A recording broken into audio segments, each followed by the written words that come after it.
चप्पल चोर बहू। गायत्री की बहू साधना यूं तो घर के कामों में अच्छी थी, लेकिन उसके अंदर एक बहुत ही बुरी आदत थी। वो हमेशा दूसरों की चप्पल सैंडल पहन लिया करती थी। क्या हुआ माँ, तुम गेट पर क्या ढूंढ रही हो? अरे क्या बताऊं बेटा, जब से अपनी चप्पल ढूंढ रही हूँ मुझे मेरी चप्पल ही नहीं मिल रही। मंदिर जाना है पर पता नहीं कहाँ चली गई मेरी चप्पल। लगता है रात को कोई कुत्ता उठाकर ले गया होगा। अरे भैया, कुत्ते कब से चप्पल पहनने लग गए? दरअसल ना भाभी मम्मी की चप्पल पहन कर निकल गई है। बहू का भी दिमाग खराब है, आए दिन किसी ना किसी की चप्पल पहन लेती है। अब मैं मंदिर कैसे जाऊंगी? मम्मी, तुम मेरी सैंडल पहनकर चली जाओ। अरे रहने दे, तेरी एक कुतुब मीनार के जैसी सैंडल मुझे नहीं चाहिए। पता चला मैं मंदिर की जगह अस्पताल पहुंच गई। कोई बात नहीं, मैं नंगे पाँव ही चली जाऊंगी। इतना कहकर गायत्री मंदिर की ओर निकल जाती है। थोड़ी देर के बाद साधना घर लौटती है। ये सब क्या है साधना? तुम माँ की चप्पल पहनकर क्यों चली गई थी? मैंने पिछले हफ्ते ही तुम्हें नई सैंडल लाकर दी थी ना। दरअसल मैं कल मोहल्ले में एक बर्थडे पार्टी में गई थी। पता नहीं मेरी सैंडल कोई चुरा कर ले गया। मेरे पास सैंडल नहीं थी, इसलिए मम्मी जी की चप्पल पहनकर चली गई। इस तरह दूसरों की चप्पल सैंडल पहनना बुरी बात है, आगे से ध्यान रखना। लेकिन साधना तो आदत से मजबूर थी, वो कहाँ मानने वाली थी। फिर एक दिन, साधना, ओ साधना, मेरे जूते कहाँ हैं? मुझे ऑफिस के लिए देर हो रही है। भैया, भाभी तो थोड़ी देर पहले ही घर से बाहर गई हैं। शायद वो बाजार की तरफ गई होंगी। ठीक है, लेकिन मेरे जूते कहाँ हैं? रोज तो मैं यहीं रखता हूँ, आज अचानक कहाँ गायब हो गया? मुझे तो लगता है कि बहू तेरे जूते पहनकर चली गई है। लेकिन वो आदमियों के जूते कैसे पहन सकती है माँ? मैंने 2 दिन पहले ही उसे सैंडल खरीद कर दी थी। आने तो उसे, आज मैं उसे नहीं छोड़ूंगा। थोड़ी देर बाद साधना आइसक्रीम खाते हुए घर आती है। साधना ने अपने पति राकेश के जूते पहन रखे थे। साधना, आखिर तुम किस मिट्टी की बनी हो? तुम्हारी वजह से मुझे ऑफिस जाने में देर हो गई। तुम्हारी सैंडल कहाँ है जो तुमने मेरे जूते पहन रखे हैं? अब क्या बताऊं जी, दरअसल ना कल मैं थिएटर में जय संतोषी माँ फिल्म देखने गई थी। सामने देवी माँ को देखकर मेरा मन श्रद्धा से भर गया। फिर मैंने अपनी सैंडल उतार दी और दोनों पैर कुर्सी पर रखकर बैठ गई। पिक्चर खत्म होने के बाद मैं ऐसे ही घर आ गई। मुझे सैंडल का ध्यान ही नहीं रहा। क्या करूं मैं इसका? कुछ नहीं हो सकता। अरे बहू, अभी भी वक्त है, सुधर जा, वरना तुझे बहुत पछताना पड़ेगा। ये कोई अच्छी आदत नहीं है। लेकिन साधना पर कोई असर नहीं पड़ता। वो राकेश के जूते उतार कर अपने कमरे में चली जाती है और मज़े से बैठकर आइसक्रीम खाने लगती है। फिर एक दिन गायत्री के घर पर उसके कुछ रिश्तेदार आते हैं। उनमें से एक औरत ने बहुत ही सुंदर सैंडल पहन रखी थी। सारी औरतें अपनी चप्पल सैंडल उतार कर घर के अंदर चली जाती हैं। अरे वाह, ये सैंडल तो बहुत अच्छी है, लगता है बहुत कीमती है। और उसके बाद साधना सैंडल पहनकर बाहर घूमने चली जाती है। इसी दौरान साधना को उसकी सहेली रीना मिलती है और बातों ही बातों में दोनों कई घंटे बिता देती हैं।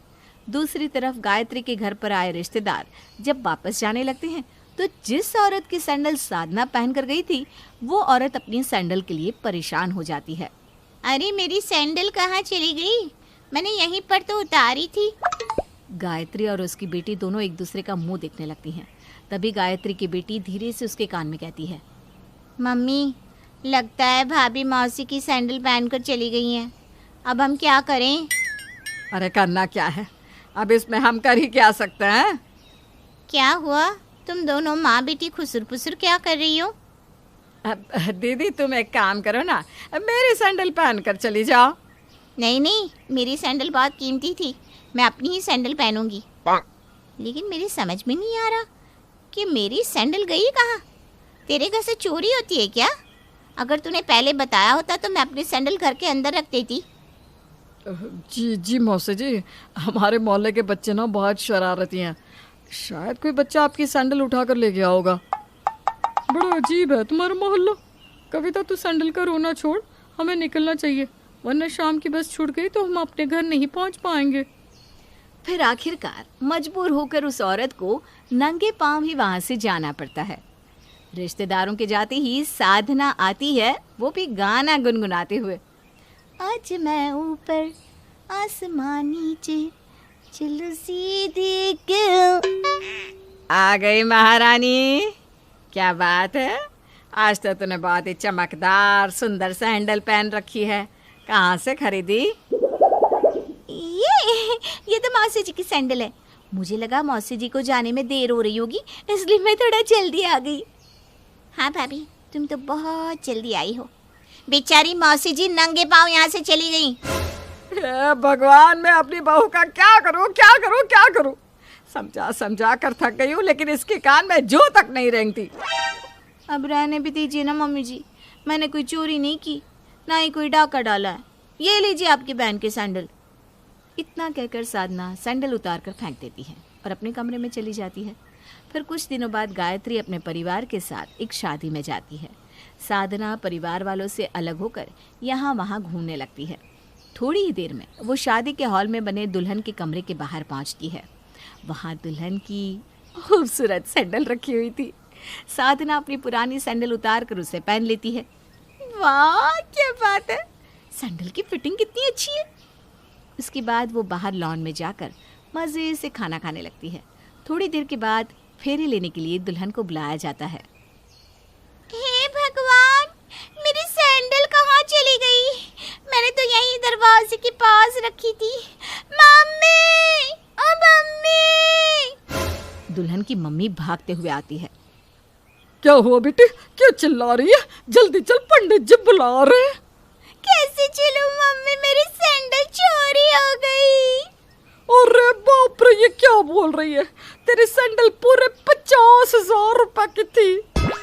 फिर दोनों माँ बेटी नीचे लॉन में जाकर सभी औरतें और लड़कियों की सैंडल की ओर देखने लगते हैं। तभी उन दोनों की नज़र साधना के पैरों पर पड़ती है। दुल्हन फौरन साधना की चोटी पकड़ लेती है। क्यों रे चोरनी, मेरी सैंडल चुराने की हिम्मत कैसे हुई तेरी? चलो उतार मेरी सैंडल। दुल्हन को चिल्लाते हुए देखकर सभी लोग घेरा बनाकर वहां खड़े हो जाते हैं। साधना जल्दी से दुल्हन के सैंडल उतार देती है। मम्मी, ये कौन है? इस चोरी को यहाँ किसने बुलाया? अरे ये तो गायत्री की बहू है। अरे बेटा, मुझे क्या पता था कि ये इतनी बड़ी चोरनी निकलेगी। क्या रे गायत्री, तूने अपनी बहू को यही सब सिखाया है क्या? अब मुझे माफ कर दे नंदिनी, इसकी इन्हीं हरकतों के कारण मैं भी बहुत परेशान हूँ। तू अपनी बहू को इसी वक्त यहाँ से लेकर चली जा, वरना अगर मेरा सिर घूम गया ना तो मैं कुछ भी कर बैठूंगी। इस तरह साधना की वजह से गायत्री और उसके परिवार को बड़ी शर्मिंदगी झेलनी पड़ती है। उसके बाद वे सभी साधना को लेकर वहाँ से चले जाते हैं। घर जाने के बाद सभी लोग साधना को खूब डांट लगाते हैं, लेकिन चोर चोरी से जाए, हेरा फेरी से ना जाए। साधना भी कहाँ सुधरने वाली थी। धीरे धीरे साधना के ससुराल वाले समझ जाते हैं कि इसका कोई इलाज नहीं है और वो सभी उसे उसकी हाल पर छोड़ देते हैं।